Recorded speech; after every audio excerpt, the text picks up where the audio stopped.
அனைத்து விவசாய பெருமக்களுக்கும் வணக்கம். இன்னைக்கு வந்து பாத்தீங்கன்னா நம்ம சிவகங்கை மாவட்டம் திருப்புவனம் தாலுகா மணலூர் கிராமத்தில் இருக்கோம். தம்பி மலையரசன் கரும்புக்கு தான் வந்திருக்கோம். இந்த கரும்புல வந்து என்ன பண்ணியிருக்காரு, என்ன பண்றாரு அப்படின்றத வந்து உங்களுக்கு இந்த வீடியோ மூலம் நம்ம தெரிவிக்கிறோம்.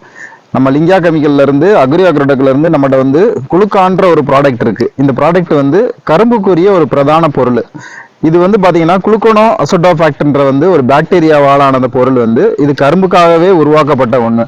இது என்ன வேலை செய்யும் அப்படின்னு சொன்னா, காற்றுல இருக்க நைட்ரஜனை வந்து எடுத்து அந்த தலைச்சத்தை பூராமே வந்து கிரகிச்சு கரும்புக்கு கொடுக்குது. இந்த பொருள் வந்து எந்த அளவுக்கு கிடைக்குது, எவ்வளவு பயன்படுத்தணும், இதோட லாபங்கள் என்ன அப்படின்றத வந்து இந்த வீடியோல வந்து உங்களுக்கு தெளிவா வந்து பார்க்கலாம். இந்த பாக்டீரியா வந்து ஒரு கூட்டாக வந்து நைட்ரஜனை வந்து நிலைப்படுத்தி இந்த கரும்புக்கு வந்து கொடுக்குது. கரும்புனுடைய பச்சையத்தை அதிகமா கூட்டும் போது வந்து பாத்தீங்கன்னு சொன்னா கரும்புனுடைய ஈல்டு வந்து கூடுது.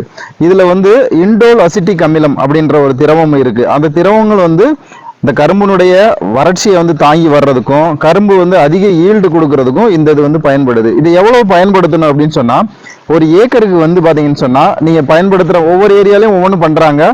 இந்த ஏரியால பயன்படுத்துறது வந்து ஒரு ஏக்கருக்கு வந்து 1/2 லிட்டர்ல இருந்து 1 லிட்டர். இதை எப்ப பயன்படுத்தணும் அப்படின்னு சொன்னா, நடவுல இருந்து 45வது நாள், 65வது நாள், 95வது நாள் அந்த மாதிரி நம்ம பயன்படுத்தும் போது நீங்களே பார்க்கலாம். இந்த கரும்பு வந்து மருதாம்பு கரும்பு. ஏற்கனவே அவர் கரும்பு நடவு பண்ணி ஒரு தடவை வந்து ஆலைக்கு வெட்டி விட்டுட்டாரு. இப்ப வந்து பாத்தீங்கன்னா திருப்பி மருதாம்பு பண்ணியிருக்காரு. இவர் இப்ப இதுல 2 தடவை பயன்படுத்தியிருக்காரு. இந்த கரும்புனுடைய வயது வந்து பாத்தீங்கன்னா 90 நாளைக்கு மேல ஆயிருச்சு. மண்ணு அணைச்சு வச்சிட்டாரு. இவர் வந்து 2 தடவை இதை வந்து கொடுத்திருக்காரு. இலை வெளியா கொடுக்கும் போது இந்த இலையினுடைய நீள அகலத்தை வந்து பாத்தீங்கன்னா தெரியும். மற்ற கரும்புடைய நீளமும் இதனுடைய நீளத்தையும் ஒப்பிட்டு பாத்தீங்கன்னா இதுல எந்த விதமான ரெட் ராடோ வேற எந்த இதுவுமே இல்லை.